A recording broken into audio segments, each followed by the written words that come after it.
محترم جناب فراز صاحب لندن UK، السلام علیکم. ہم آپ کے ممنون ہیں کہ آپ نے ہمیں ہماری ویب سائٹ اہلسنت.net پر یاد فرمایا.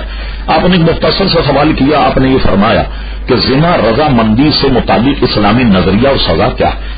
دیکھیے، اگر زنا رضامندی سے ہو تب بھی وہ گناہ، اور اس میں اسلامی سزا یہ ہے کہ غیر شادی شدہ خاتون اور غیر شادی شدہ مرد اگر زنا کرے تو ان کو درے مارے جائیں گے، اور اگر شادی شدہ عورت اور شادی شدہ مرد اگر زنا کرے اور اس پر اگر پورے ثبوت جو شریعت نے متعین کیے وہ اگر مل جائیں تو دونوں کی سزا یہ ہے کہ دونوں کو سنسار کیا جائے گا.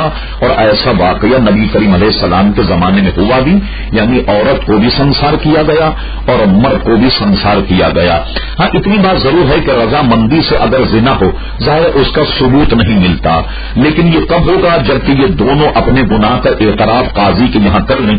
اور اس کی صورت یہ ہو سکتی ہے کہ یہ دونوں حضرات جو ہیں خاتون اور مرد اللہ تبارک و تعالیٰ کے آخرت کے عذاب سے اگر بچنا چاہیں اور وہ دنیا میں اپنے گناہ کا اعتراف کر کے اسلامی سزا کھا لیں تو اللہ تبارک و تعالیٰ کے یہاں انہیں یعنی کل قیامت میں نجات مل جائے گی. امام اعظم ابو حنیفہ رضی اللہ عنہ کا قول یہ ہے کہ جس کو اسلامی سزا دی جائے تو اس کو چاہیے کہ وہ اپنے گناہ سے توبہ بھی کرے تو اللہ تبارک و تعالیٰ کے یہاں وہ پاک ہو جاتا. مجھے امید ہے کہ آپ کی تسلی ہو گئی ہوگی.